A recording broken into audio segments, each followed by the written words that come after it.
Hello everyone and welcome to Royalty Now, where we bring you face to face with figures from the past. We're all familiar with Marie Antoinette, the French queen known for excess, glamour, and a trip to the guillotine during the French Revolution. But what did she really look like? Well, behind every glamorous portrait lies a hidden truth that's revealed by her death mask. Marie Antoinette was not the classic beauty we think of today. Today we'll talk about her appearance, her beauty routines, and her portraits. And then I'll reveal never-before-seen facial reconstructions made from her death mask. And of course, stick around for the modern-day version as well. As a young girl growing up in Austria, Maria Antonia, as she was known then, was the 15th of 16 children born to Empress Maria Theresa. Amid the chaos that comes with that many siblings, she didn't receive a great education and was often left to her own devices. However, her personality was noted as being very sweet and eager to please. During this time, there was a lot of premium placed on girls' looks because, at the end of the day, she was a marriage pawn.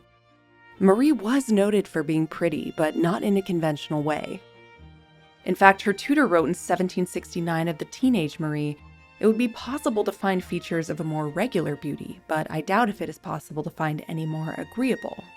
This is a vague description, but one I interpret to mean that maybe her features were nothing special, but her smile, personality, and joy for life brought out her beauty. As her marriage negotiations to the Dauphin of France commenced, the French Envoy made a passing remark that Marie looked messy, subtly hinting that she wasn't polished enough for the French court. So before she could be engaged to the Dauphin, her mother made sure she was put through a makeover. Experts were brought in from all over Europe. Marie was fitted with new silk dresses, as well as whalebone corsets that straightened her slouch. A famed hairdresser who had previously worked on the French king's mistress, Madame de Pompadour, came to make sure Marie's hair was fit for Versailles. And then, most harshly, her crooked teeth were corrected with some very painful and rudimentary dental procedures.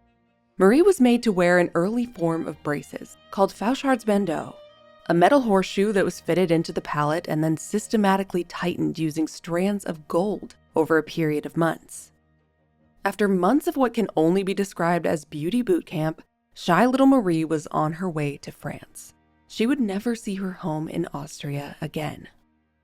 As she settled into court life, she blossomed from an awkward Austrian princess into the woman we think of today. But that version of Marie Antoinette, the one we recognize now, was shaped by artists, by politics, and by time. And the truth is, the further we get from the past, the harder it becomes to see people as they really were. That's something I've been thinking a lot about while using today's sponsor, MyHeritage. MyHeritage is the #1 family history service that you and I can use to explore our own pasts, through family trees, historical records, and even AI tools that can enhance and animate old photos. It's a reminder that history isn't just something distant, it's personal. I've actually been using MyHeritage for years, and the way it helps you put together your family tree easily is unmatched anywhere else. After you begin by adding your basic family details and you fill out what you know, MyHeritage will take over for you and begin its work. It will proactively comb over 36 billion records to find you matches. You can also benefit from the research other people have done by matching records from their family trees. By cross-referencing someone else's tree, I couldn't believe I got all the way back to the 1500s. I reviewed my discoveries and found some fun things from my grandpa's life. I always knew he sold insurance or worked in hospitals, but I was really charmed to find these ads that he placed in newspapers during the 1960s. I didn't know my grandpa very well, so any details I can find about who he was as a person and what he was up to are really interesting to me. Sign up for a 14-day free trial and enjoy all of the amazing features MyHeritage has to offer. Scan the QR code or click the link in the description to start exploring your family history today. While one nobleman, Count Tilly, remarked that the queen had strange eyes and that she somewhat lacked elegance, he deeply praised her beautiful complexion. The flushed cheeks and pale powdered skin were a true mark of Rococo fashion, which Marie in many ways defined. This makeup style gave the wearer a soft, romantic look, while also marking you as a member of the highest class. Sometimes a faux birthmark would also be drawn on the cheek, or as Marie favored, a tiny heart near the corner of her lip. To keep her skin glowing, Marie placed a great importance on toning and moisturizing, not unlike we do today. She'd use an array of products that sound quite horrifying to the modern sensibility, like Eau Cosmétique des Pigeons, an elaborate recipe involving distilling ingredients like melons, lemons, cucumbers, and stewed pigeons for 17 to 18 days. She also reported using face masks with ingredients that are more easily replicated, like cognac, milk powder, lemon juice, and egg white. In keeping with the style of the time, Marie Antoinette would powder her hair, a messy process that involved applying an oil, much like we might use a pomade today. And then a powder would be applied, gripping to the oil and coating the hair. I can't imagine trying to wash all of that out. In France, following her marriage to Louis, she shed the restraint that characterized her motherland. Here, her cheeks would be rouged, her hair would be piled on top of her head, and then, just for good measure, also adorned with feathers. Gossip about the young queen's outrageous fashion choices spread across Europe, which prompted her mother to write and implore her to have a little more restraint. The young Marie simply ignored her, but as she aged, she did begin to favor a calmer, more natural style. Think the Queen's Hamlet at Versailles. The painter Madame Vigée-Lebrun, who painted Marie several times, commented that her features were not regular. Inherited from her family was that long and narrow oval face. Her eyes were not large, her nose fine and pretty, and her mouth rather small. She, like Count Tilly, notes the radiance of Marie's complexion, saying that she'd never seen one so brilliant. In fact, even a wonderful artist like Vigée-Lebrun could not render it to her satisfaction. She said the colors were lacking with which to depict this freshness. The tones of her skin so exquisite, I had found in no other woman. Nonetheless, Marie's distinctive facial features and the way they were rendered by artists may have actually inspired the style adopted by French portrait painters for years to come. Madame du Barry's portraits are a notable example of this. We see a slimming of faces and drooping of eyes, quite literally copying Marie's features that weren't present in portraits before this time. Marie popularized a style of dress called the chemise en reine in the 1780s.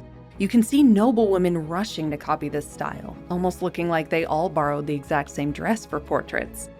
A testament to the influence of a queen whose later unpopularity would lead her to an untimely end.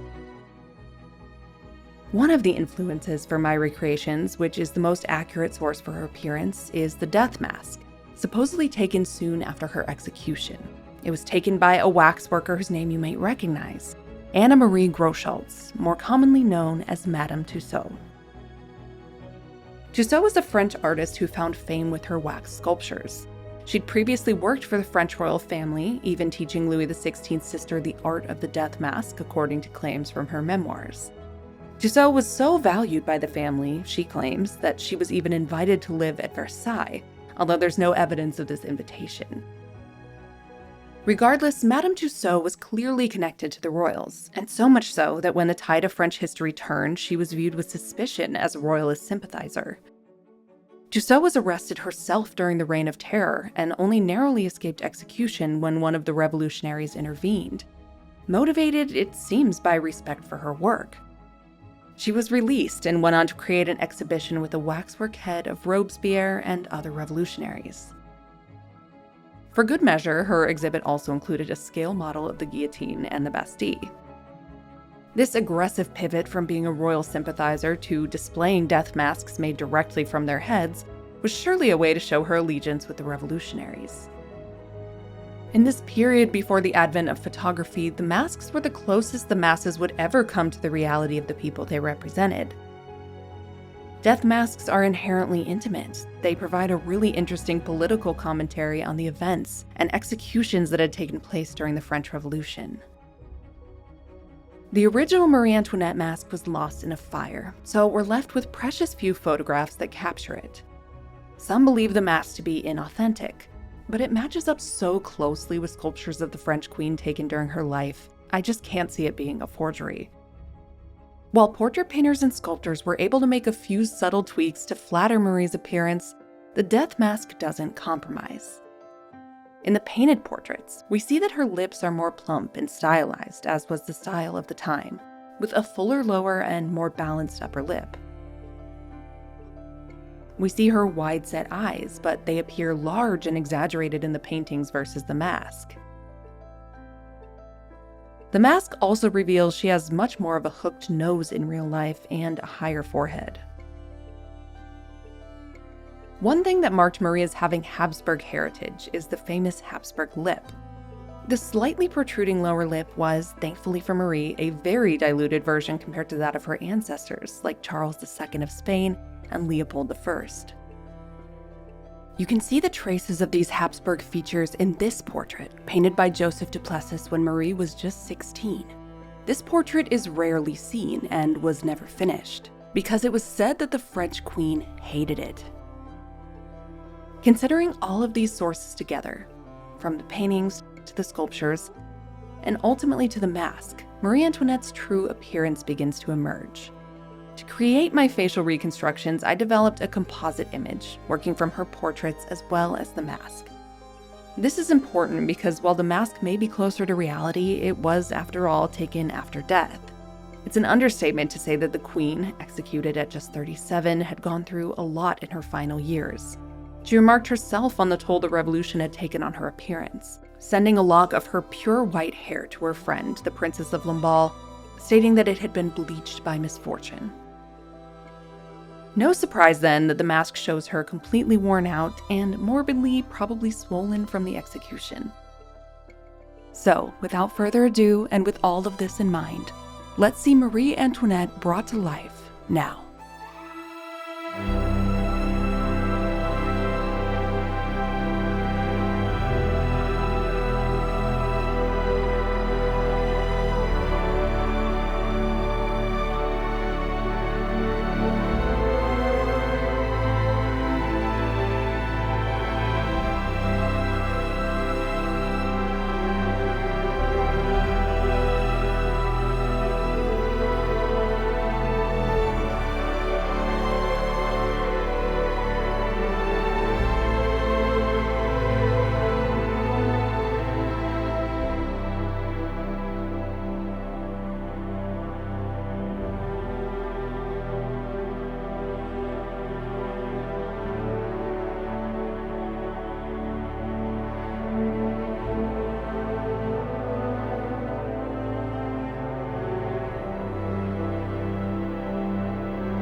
Thank you all so much for watching. I really hope you enjoyed the video today. Please like and subscribe if you enjoyed it, and also don't forget to use our tracking link or scan the QR code to start your free 14-day trial of MyHeritage and support the channel.